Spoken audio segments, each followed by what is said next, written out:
There we go. So I've been in an total inferno. We have blue sky today. Has anyone else been in the chimney of the last 24 hours or so? Or is it just... I'm getting evacuated today, so. Well, how in the world are you joining us for class today? Because it's the only thing I'm going to give myself today before I go crazy, but the fire's like 3 miles from the stupa. Wow. Yeah. So here I am. Is it forced evacuation today? Yes, it is. Yeah. Yeah. Well, then today's practice is really, it's just, we have so much in my personal sadhana this morning. I asked myself, I was like, it's really difficult to practice what I preach. It's really difficult to practice what we've been talking about, being the Dakini, sovereign in the middle of the mandala, like seeing the world all around and either not freaking out, remembering it's all a magical display, remembering it's all Ma, it's Kali Yuga, hello, it's all the Pure Lands, it's all the same origination, it's all pure essence, and it's really not easy, whether it's the fires, and I've got a snot face and the runny eyes, or whether it's going into a store and I'm like, okay, I'll wear the day mask, even though probably 15 to 20% of the entire human population has a weak immune system, and 100% of the human population is pretending that we all have a weak immune system. So anyway, I go into a shop this weekend, I'm like, okay, I'll play the game, I'll put the mask on, and then she can spray my hand. I walk in, the store person asked if she can spray my hands. I'm like, no, I'm good, I won't touch anything. She's like, well, no, it's required. I was like, well, is there alcohol in it? She's like, yes. And I'm like, no, you cannot spray a toxin on my palm, highly absorbent, that is going to run through my bloodstream. No. So I turned around, walked out, and I was all pissed off. And then I caught myself. I'm like, hello, teacher. Hello, Yogini. Like, hello. And I caught myself. And then I'm going to get to what I asked myself today in my practice. It's really easy when we're sitting down and having practice. We're on our practice seat. We've got the altar all nicely lit and the incense, and it's quiet, and we've closed the door to the outside world. Yeah, it's really easy to sit in the center of our mandala right there. But then, as I was finishing my practice, and I was like, okay, so how am I going to do this on the daily? And the voice that came through is, this is such a wonderful opportunity to sharpen your view, to sharpen the mind, to sharpen the Dakini capacity of mind and view. It's such a great opportunity is what I got. It's such a great opportunity to sharpen your view, which was the quote, to sharpen your view. And I was like, I said, who the fuck just said that? And then the same voice said, you did. And I just started crying. So anyway, there is so much opportunity to sharpen ourselves right now. So, Sarsa, as you pack your bags and you walk out, it's all the Pure Land. And it's so much easier to say. And the camp that I went to as a child, the beautiful camp in the Redwoods, old ancient growth in the Santa Cruz Mountains, gone, just leveled, gone. Thousands of homes gone in the gorgeous forests of the Santa Cruz Mountains. got to sit with my Yogini teacher recently. So now we're going Yogini, India, Kali, Ma, Dakinis, Tibet. All Yogini, all sharpening view. And she was like, can you trust Ma now? Can you trust her? That the fires are her blazing heat of love and compassion and commitment to humanity? Can you trust her now? I was just like, oh.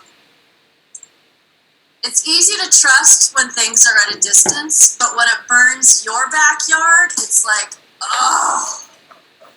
Or your stupa. Now, I have seen the power of prayer. Pema Osling, my home sangha, is in the Santa Cruz Mountains and has had the fires literally come to the property line numerous times. So the trees on the app will show you. It's pretty phenomenal. So I do believe in the power of prayer, which is an incentive for us to really be deepening in our practice right now. So let's just all breathe in. Can we trust what we see? Or can we trust it to be Ma Dakini, Yogini, whatever? Some greater intelligence than our own. So let's just take a moment to deepen in our seat right now that we have this incredible opportunity. So we call this auspicious circumstances. As my Yogini teacher also has reminded us lately, her students, her closest students. We have the opportunity to sit and do practice right now. So do it. Because at any minute, the house could burn down, and then you're dealing, and it's really difficult to do practice in those circumstances.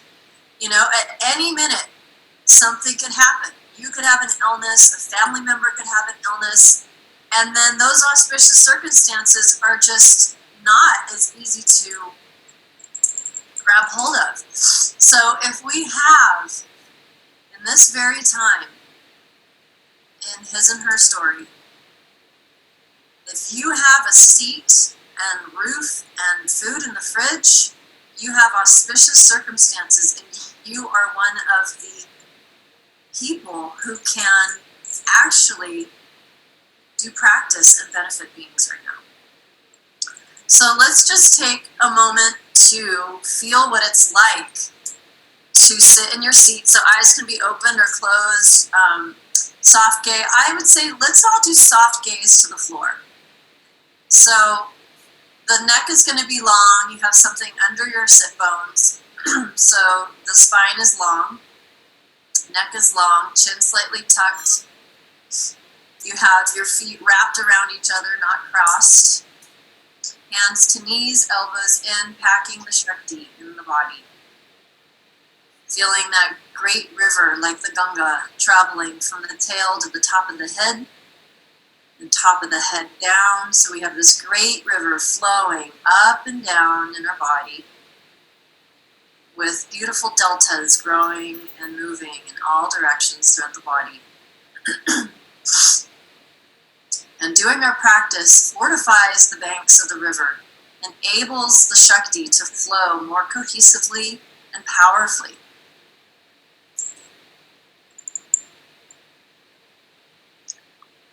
So we're just feeling ourselves arriving to this auspicious circumstance where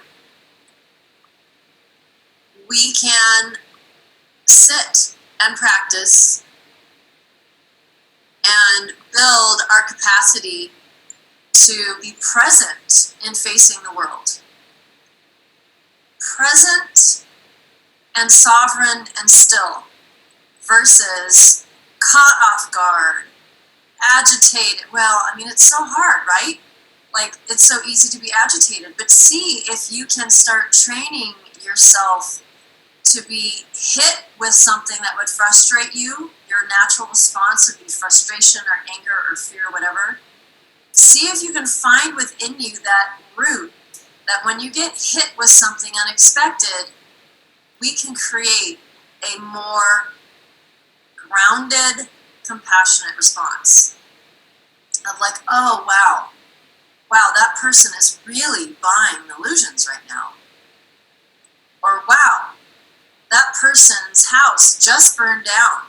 It must be time to start a new chapter. Wow, that's going to be difficult for them, but blessed be their path is unfolding.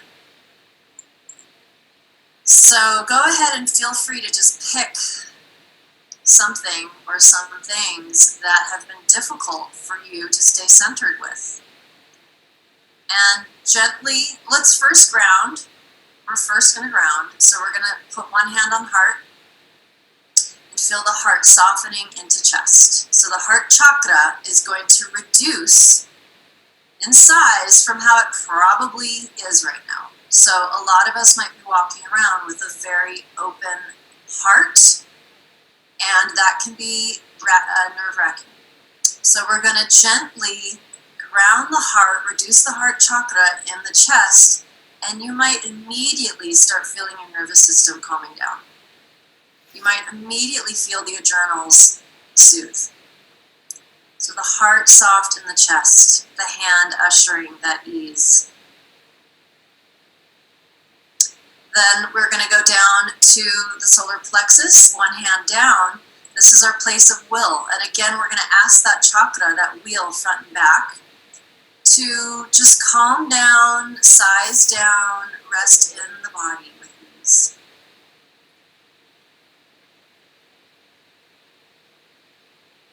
So the place of will, can we be moving from divine will versus our ego will?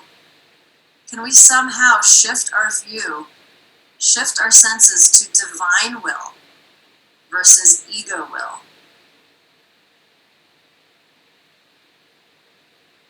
And then we're going to slide that lower hand down to just below the belly, the navel, I mean. So pelvic region,